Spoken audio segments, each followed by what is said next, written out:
Welcome back to The Paper Pursuer. Got a couple more videos to finish up here tonight for episode 1196's show notes. And the next article comes from Townhall, and it's titled, Did Democrats Just Create a Path for Trump to Take California? By Matt Vespa, March 3rd, 2020. A win in California would be an electoral wipeout for Democrats in 2020. Is it possible? The last time a Republican won the state was back in 1988 when Bush walloped Dukakis, but it was by a razor-thin margin. Given the Golden State's deeply entrenched Democratic bastions, is it even possible that the state is in play? I mean, what could cause Democrats to cross the aisle here? What could state Democrats possibly do to create a pathway for a hated man like Trump to run to flip the state? Oh, could it be their nonsensical freelance law, AB 5, that has wreaked havoc on the state? Yep, the Democratic Party has received a face full of buckshot over this bill.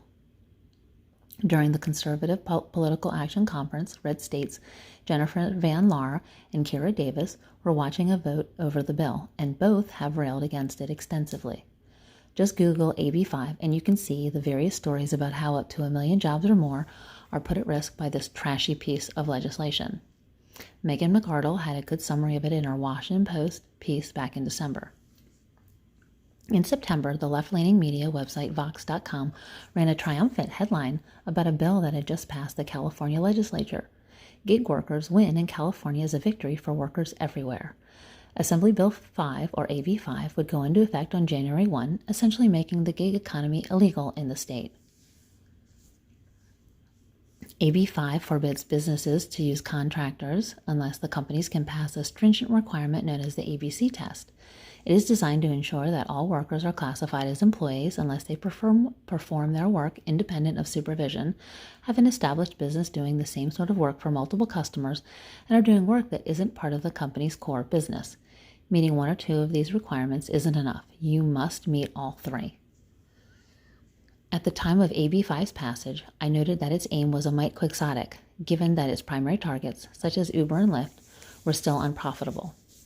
If they couldn't make a profit using drivers as contractors, it was hard to see how they could afford to turn the drivers into staffers with regular schedules, hourly pay, and benefits.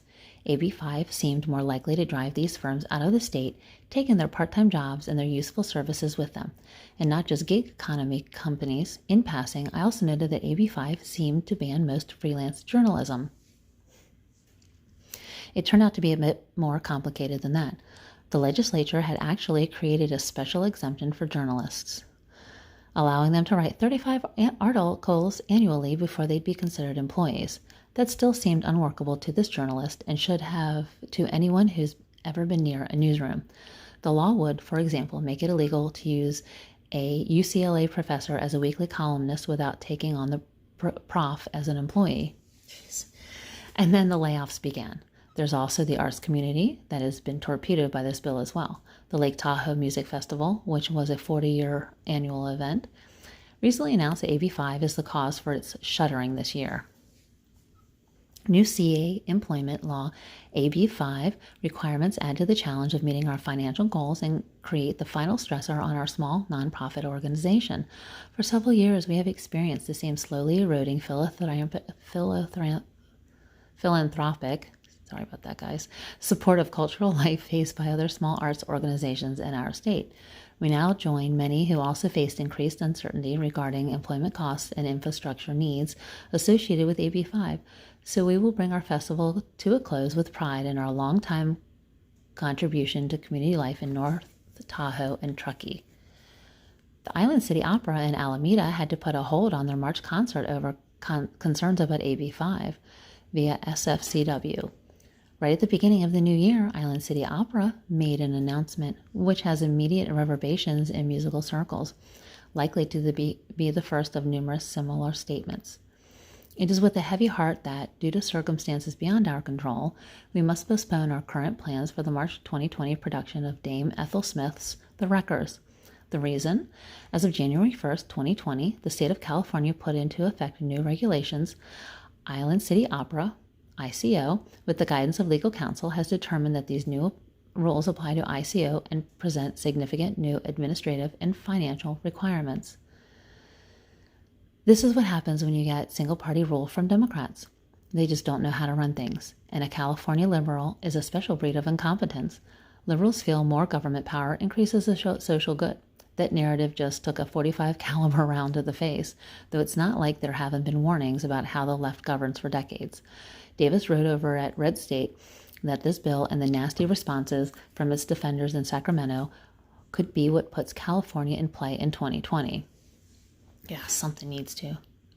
Davis is a California native, and she feels if Trump acknowledges the pain, cites the bill by name at one of his many rallies in the future, and promises to fix the issue, scores of California liberals could vote for Trump. At the end of the day, you cannot feed yourself on Medicare for all. Total revolution doesn't pay the bills. That's what a job does. And though California liberals are dense as hell, they know a job is more important than all the rest. If this is a possibility, then please pass the popcorn. One of the most liberal states in the country may have created a pathway for Trump to take California. Talk about a dream scenario. Via Red State. I'm about to make a purely anecdotal statement, so take it for what it's worth. But I've never seen so many Californians willing and eager to cross the aisle to vote Republican as I have in the last 2 months. There are many who will back me up on this. Do they want to vote for the California GOP? No. Do they want to vote for Trump? No. That being said, more than anything, they want to be heard, and since the California Democrats are willfully ignoring their voices, many feel a GOP vote will be the only way to make an impact. They'll go back to voting for the party they love and are loyal to, but they're for sure not going back to it if they don't have jobs or are forced to move out of state because of AB 5. The stakes are real and critical, and I've never seen so many people throwing aside political divisions for a unified cause. We vote with our wallets, and Newsom and Gonzalez have taken the last dollars out of our wallets and then thumbed their noses at us for complaining about it. Obviously, Trump can't repeal AB 5 as president, but he can do something that would be hugely effective for the lawmakers who are willing to do just that. What we need is for him to show up in all the places tradition says he doesn't belong and make a simple statement. I hear you. I know you're hurting. This isn't fair, and AB 5 is wrong in every single way. I'll stand with you and fight this where I can. I cannot stress enough what a game changer it would be to have this president mention California voters and this bill by name. I know the popular vote thing has been a thorn in his side since 2020. If nothing else, a popular win in California would be quite a vindication. But besides what it would do for him personally, it could change the down-ballot election significantly. That'd be wonderful. Might even reflect in Maryland and Jersey and New York. God, please. Democrat voters are desperate for help. Don't shut them down because you hate their politics. Give them a reason to change their minds, at least for one election. Like Dan always says, Republicans or independents, whatever, the good thinking people think of Democrats as people with bad ideas. You just think of it that way, and they're hurting too. Anyway, back to the article. If there is a pathway, then obviously Trump should consider it, though he has to consider sinking tons of resources into Pennsylvania, Wisconsin, Michigan, North Carolina, and Florida as well. California is an insanely expensive state to run a campaign. The media buys alone are outrageous, and there will definitely be a handful of folks within the Trump 2020 team who would argue that those funds should be spent elsewhere in states where the president has a better shot of winning. Still, I don't see the harm of mentioning it at rallies, especially hitting Democrats for pushing bad policy. I still think Bernie Sanders will be the 2020 nominee, and this could be a great way to thread the Vermont senator's ruinously expensive public policy without of the incompetence engulfing California. You can imagine Trump saying it now. Crazy Bernie has some bad ideas. There's a reason why he's called crazy. He wants to take away your health care, let government run your lives, and that seems to be the Democratic way. They always need to take something from you. Just look at California, where Democrats have decided to take away 1 million jobs from contractors. AB 5 is what they call it, job killer, not good. We'll see what happens. But Trump has won states that no Republican has won since the Reagan-Bush era. He overran the Rust Belt. Could he put California back into the GOP column in 2020?